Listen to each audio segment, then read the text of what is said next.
Hello everyone, Namaste. Today I would like to share a story with you. Not just a story, rather a journey. I would like to take you all on this journey with me. So, this story is about five people. People who have been really close to me. People who are completely different yet completely the same. People with different mindsets, different goals, different perspectives for life, and different passion. One wants to become a musician, while the other person wants to pursue ethical hacking as his career, while the third person wants to make it big as an entrepreneur, and the fourth person, he's a designer. He loves to design new technology ideas, and the fifth person is a filmmaker by heart. But what if I tell you they are not different people? They are just one single person at different stages of life. And that person is me. Me at age 12, 14, 16, 18, and 20. I know what you're thinking right now.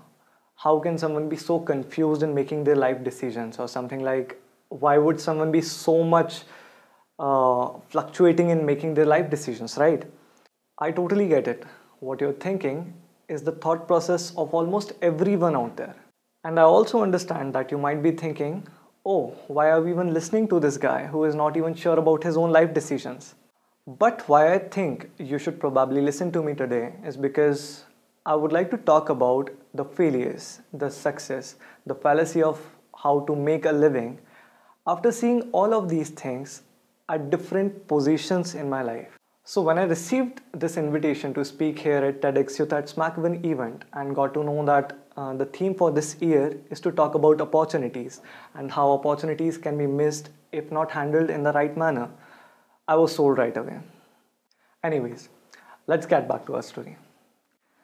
I was 12 when computer programming and hackers hacking into any computer fascinated me. It really hacked my mind. As a 12-year-old kid, I started gathering as much information as possible on Google of how to copy paste codes from Google, and eventually became the hacker of my circle overnight. Honestly, I was enjoying that attention, and I decided to pursue ethical hacking as my final career choice. 2 years down the line, I got admitted into a new school in a new city, and things were here quite different. It was mandatory to attend a hobby class twice every week, and ironically, I had no hobbies back then. So I pushed myself to start learning music in that hobby class because some seniors told me that girls really like guys who play guitar. Yes, it was a serious motivation for a 14-year-old kid. Jokes aside, music being the easiest option of them all, I chose to pursue it. With time, I forgot that I started learning music out of pressure and actually started enjoying it. And soon, I also forgot that 2 years back, I wanted to become the world's best hacker. Now, I wanted to become the next Bob Marley. Time was passing, and I was enjoying to be a musician. I was enjoying the attention from everywhere, especially from girls. Also, I started to play with my very first musical band across the city. We were having a great time, and soon I got featured on one of the biggest music television channels for my second studio recorded song. Things were going great, and people actually started supporting my hustle. And people started telling me that you should actually choose music as your final career choice because I was doing quite good in it. I felt the same, at least at that time. Time passed, and I turned 15. Now, this version of me demanded happiness over success. Music helped me make little bit of a name in the city, helped me in grabbing a bit of pocket money for myself and building an audience. But I felt something was missing. I think it was satisfaction. I wasn't satisfied by all this. I wanted more. And when I say more, I mean I wanted to grow more, I wanted to learn more, and I wanted to explore new opportunities in new sense. Asked my mother to get me a video recording camera because I didn't wanted to pay cinematographers every single time for recording my music videos. Hence, I decided to get a video recording camera and start recording my own videos and start saving that money. The day I shot my very first music video, I just knew that this camera is much more fascinating to me than my guitar. I rushed to my workstation and started editing out the clips that I just shot. It was engrossing, and I just knew that what I wanted to explore next. It was filmmaking. With the complete support of my family for switching into the career of filmmaking, I made my very first short film and got appreciated from all the local filmmakers out there. And somehow, magically, I also got appreciated from the government of India for that particular film. I was on the seventh cloud, and I decided that, okay, this is what I want to do now. I decided that I will switch my career into filmmaking, and this time final meant final. At least this is what I thought back then.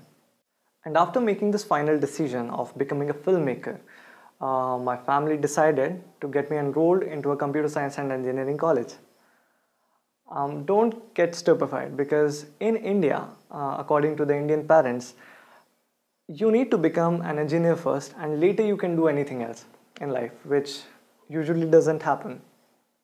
So by now, this hacker cum musician cum filmmaker got enrolled into a completely different course. And here, when I started learning programming languages, I thank my 14-year-old self for declining the idea of becoming a hacker, because here I got to know that things in real world don't work on copy paste from Google. I was 16 now, and I was doing storytelling, filmmaking, music, and everything else other than studying my course, that was engineering. My college was cool with that, because they just wanted me to come over and perform for the events, and they promised to give me better grades in return, which they sometimes didn't. I was having the time of my life, and I really knew that I would be start working in the entertainment industry once I'm done with this course. And this time final meant final, and I was completely sure this time, unlike the past times. Time passed again and I turned 18. Big boy now. People and society were quite happy with what I was doing, because I was stable with my decision for the longest period of time, 2 years. Everyone supported my hustle, and one fine day, hard work paid off. I got invited to direct the world's largest traveling film festival. And this actually broadened the opportunities for me to explore and dive deeper into the world of cinema and to experience the world of cinema in a deeper sense. This festival really helped me in figuring out various new things about the world of cinema. And I decided to take a big step. I decided to leave this project midway and start something on my own. Although that decision didn't make the society very much happy. People started telling me that you're a big boy now and you should start focusing more on your career and you should not be leaving things midway, and many other things like that. People started telling me that you're a big boy now. You should be stable with your decisions, or something like this guitar or camera won't help you in making a living, and various other things like that. But me being me, I was constant with not being constant. I saw another opportunity over here. I saw an opportunity to change the world of cinema. I saw an opportunity to bring a change. Although the society was not able to see what I was seeing. But just like every single time, I really didn't care about what society was thinking. I went ahead and bootstrapped my whole idea and incorporated it as a company. Started getting an amazing response from across the globe, and soon we became one of the best media and content companies out there. By this time, I've turned 20 and have switched somewhere around 4 to 5 times in making my career choices. And as per the society norms, people call it fluctuating in making decisions, while I like to call it the trial and error method. Yes, this is my mantra for life. And today, I would like to give this mantra to you all. If you Google the term trial and error, you will find something like this. Trial and error is a fundamental method of problem solving. It is characterized by repeated, varied attempts which are continued until success or until the practitioner stops trying. Let me break it down for you in simple terms. Trial and error basically means to try out something and iterate the whole process till the point you do not get an optimized and desired result. Similarly, in life, I firmly believe that you should keep on trying out on new opportunities whenever you get one. Don't think about what people will say or what the society will think if you plan to change your career decision or any of your life decision in general. In India, we have this saying in Hindi, कुछ तो लोग कहेंगे, लोगों का काम है कहना, which loosely translates into English to, no matter what you do in life, good or bad, people are always going to be there to say something or the other, good or bad. It's their work to say, and let them say whatever they want to say. You just keep on believing in yourself and doing your own work. Now, when I look back, I understand that things happen for a reason. As a 12-year-old kid, it fascinated me to become a hacker and hack into any computer. It was my first trial ever to opt for something. While at 14, I realized that it was a big time error. Same goes with the 14-year-old self and goes on and on and on. So what is the meaning of all this? It's quite simple.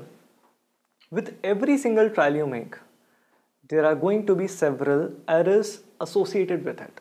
What we as humans can do is to go ahead and take as many trials as possible in our life till the point we do not get a desired result and the number of errors do not get minimized. And this brings me to the last topic for today, and that is the fallacy of success. Our society has made several norms which have eventually become our beliefs. One of those beliefs is often related to the terms success. What is success according to you?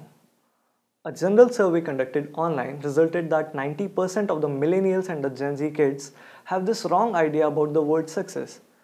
According to them, a person who can afford a luxury lifestyle, luxury cars, and can afford anything and everything out there is a successful person. But is that true? If you ask me, for me it's not. For me, it's a fallacy of success. Why do I think so, and how do I prove what I'm trying to say, right? Just look at the 18-year-old version of me in our story. There you will notice that that 18-year-old kid had achieved success as per the society norms. But was he happy with that success? No. And this is what I want to say. Success has been misinterpreted by the society. And this misinterpretation is creating a wrong idea about the word success in the bright minds of the coming generations. Have you ever wondered why this new generation is the most anxious and depressed? There's a reason behind it. And the reason is the word success being feeded in a wrong manner. This new generation has been brainwashed from the day they are born that you need to become successful, while no one is ready to talk about what success really is. We need to understand that success is not a status where a person can afford anything and everything. A person who makes $1 million in a day might not be as much happy as a person who makes $100 in a day. So who is more successful over here? This I will leave it up to you to decide. Therefore, I would like to sum up by saying that success is just a state of mind. If you're able to make people around you feel happy, make them feel important, make them feel secure, trust me, you're one of the most successful people out there. Last but not least, if you implement the mantra trial and error in your life without the fear of what the society will think, you will eventually stop making a living and start living a living. Thank you.